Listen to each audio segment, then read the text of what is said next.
ലോകം മുഴുവൻ യുദ്ധം അഴിച്ചുവിട്ട് ഒടുവിൽ ദാരിദ്ര്യത്തിലേക്ക് കൂപ്പുകുത്തുകയാണ് ഇസ്രയേൽ എന്നാണ് കേൾക്കുന്നത്.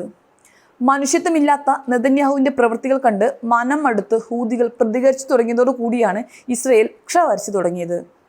അതുകൊണ്ട് തന്നെ കടം കയറി എയ്ലാത്ത് തുറമുഖം അടച്ചുപൂട്ടിയിട്ടുണ്ട്. വരുമാനം കുറയുകയും നികുതി അടയ്ക്കാൻ സാധിക്കാതെ വരികയും ചെയ്തതാണ് തുറമുഖം പ്രവർത്തനം നിർത്തിവെക്കാൻ കാരണമായത് എന്നാണ് പറയുന്നത്.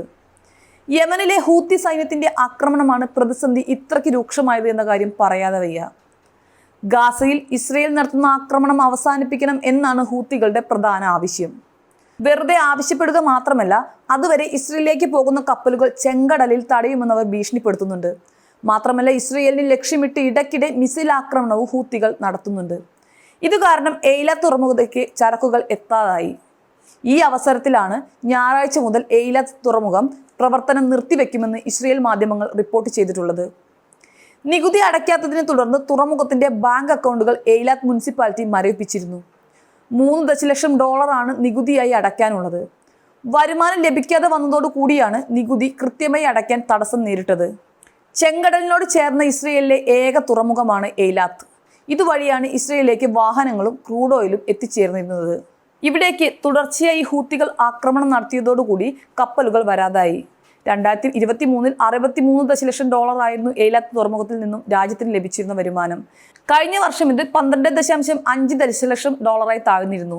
ഈ വർഷം വീണ്ടും കുറഞ്ഞു എന്നാണ് അറിയുന്നത്. 80% വരുമാനത്തിൽ ഇടിവ് വന്നതോടുകൂടി എയ്ലാത്ത് തുറമുഖത്തിലെ പ്രവർത്തനങ്ങൾ താളം തെറ്റുകയായിരുന്നു എന്നാണ് മാധ്യമങ്ങൾ റിപ്പോർട്ട് ചെയ്യുന്നത്. അതേസമയം എയ്ലാത്ത് അടയ്ക്കുമ്പോൾ ഇസ്രയേലിന് മറ്റു 2 തുറമുഖങ്ങൾ നേട്ടം കൊയ്യുമെന്നാണ് വിലയിരുത്തൽ.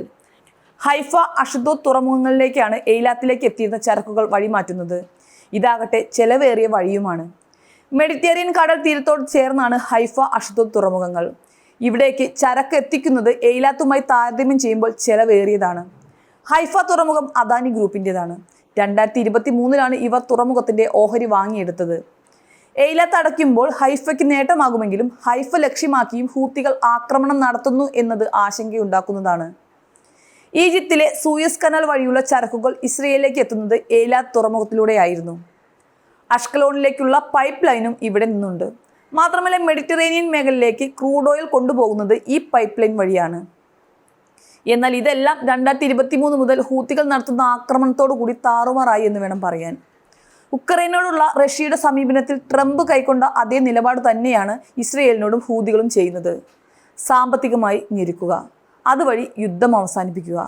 എന്തായാലും ഇതുകൊണ്ടൊന്നും നെതന്യാഹുവിന്റെ മനസ്സ് മാറുമെന്നോ യുദ്ധം അവസാനിപ്പിക്കുമെന്നോ കരുതേണ്ടതില്ല എന്നാണ് മൊത്തത്തിലുള്ള വിലയിരുത്തൽ.